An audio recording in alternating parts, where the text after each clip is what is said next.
Fátima disse, política se faz com carta. E como se faz? Dona Isabel, aí só me veio isso à mente na hora, mas podia ter 1000 exemplos, né? Dona Isabel faz uma carta, né, um ofício, para o ministro da Justiça e cobra dele as explicações, não é? Isso na terceira regência, para as algazarras lá que ocorrem, né, entre as famosas questões militares, que não é uma só, porque eram várias, né, dentro da chamada questão militar, e isso irrita, não é, o Barão de Cotegipe, presidente do Conselho. E é nessa deixa que ela vai dar um golpe de Estado, porque foi um golpe de Estado, foi lido pelos reacionários como um golpe de Estado, que será o processo legislativo da Lei Áurea. Um processo, e aí as pessoas perguntam, acho que eu já até vi uma pergunta que muita gente pergunta, fala, mas a Lei Áurea, então, ela aconteceria já. Então, o que a princesa fez? Sim, meu querido, o Joaquim Nabuco fala, Joaquim Nabuco, o líder maior do abolicionismo, que não tinha uma convivência palaciana igual o André Rebouças tinha. O André tinha muito mais. Joaquim Nabuco se espanta com o que ela faz, porque ela pressiona o parlamento para a coisa andar mais rápido. Tanto que a sanção da Lei Áurea é um domingo. Ela está todo mundo funcionando, a Câmara funcionando, o Senado funcionando, todo mundo funcionando na sexta-feira, no sábado, no domingo. Por que isso? Porque a Lei Áurea foi tida e a vida por um golpe de Estado pelos reacionários, né, dentro do Partido Conservador e até dentro do Partido Liberal também. Então, por carta, se governava muito, era por carta. O monarca do século XIX ainda dava as suas ordens todas, né? E ela era, de fato, muito mandona, muito, né?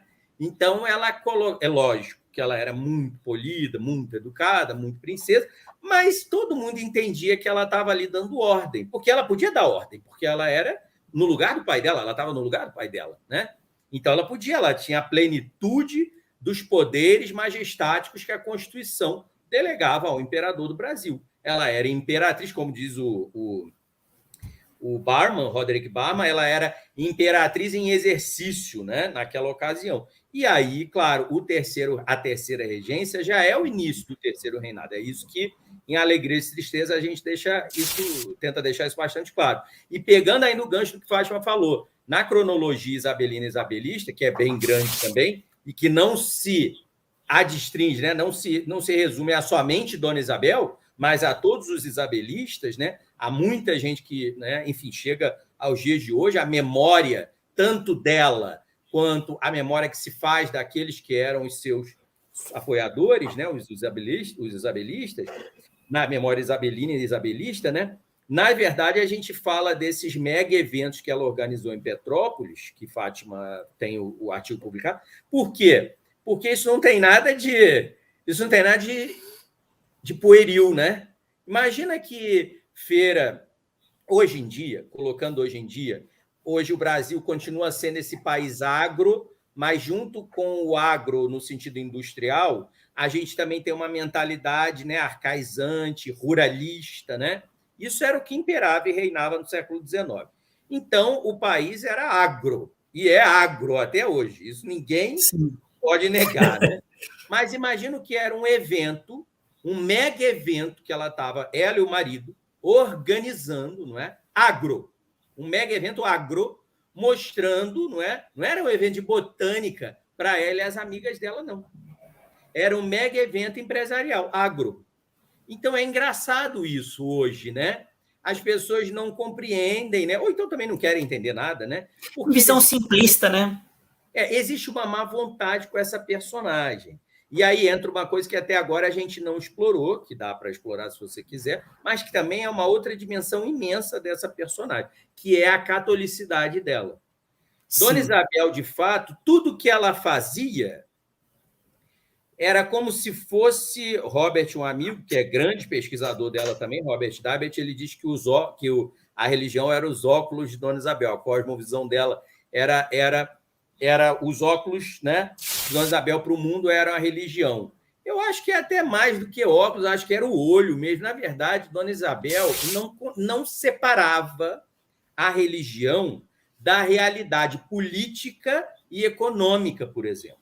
Para Dona Isabel, e aí é muito interessante, agora eu faço parte de um grupo de que o pessoal tem os mais jovens, né? De estudiosos de doutrina social da igreja, e isso é uma coisa que a gente colocou bastante no livro, mas ainda tem muito mais para colocar.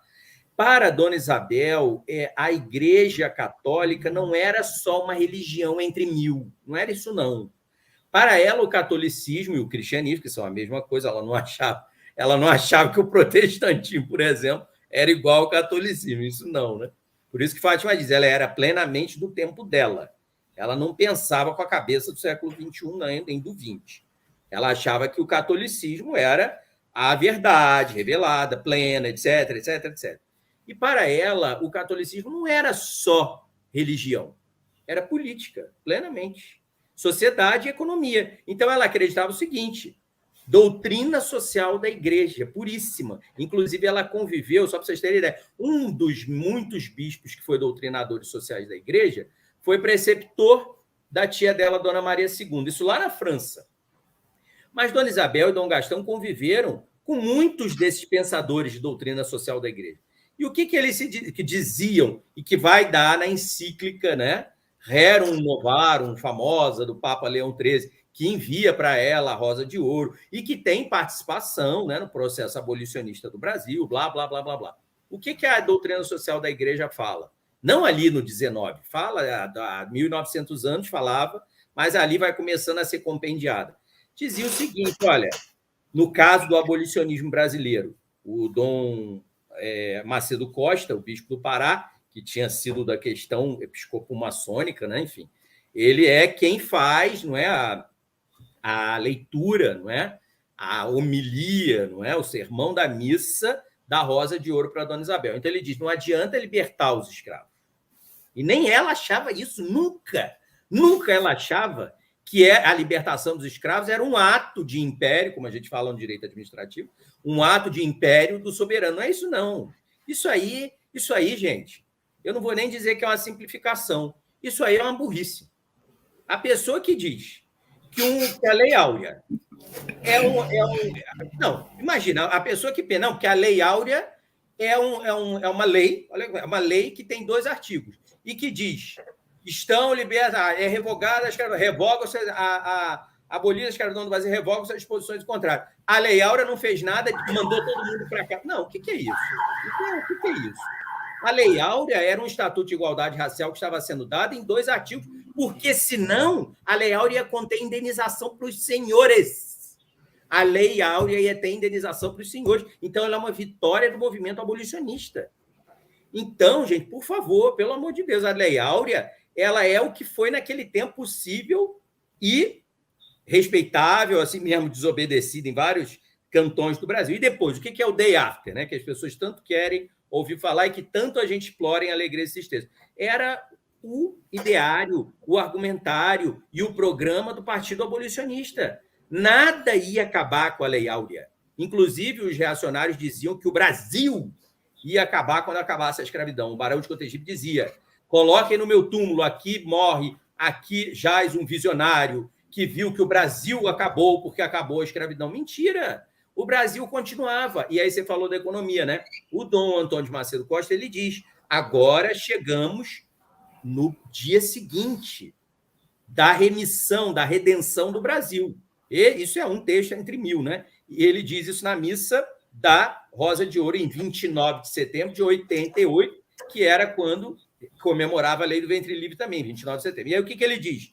Agora nós temos que fazer o quê? Educar os libertos. 28 de setembro, eu falei 29. 28 de setembro de 88.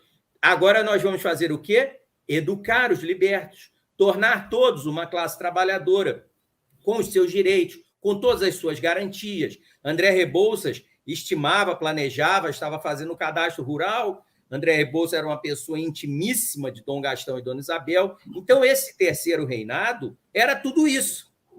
Aí, como o terceiro reinado não veio, porque no lugar teve a República, teve um golpe. Acabou com a dinastia, acabou com a monarquia. Aí a culpa vai toda para ela, né? É muito simplismo, isso de fato Sim, é uma visão muito simplista.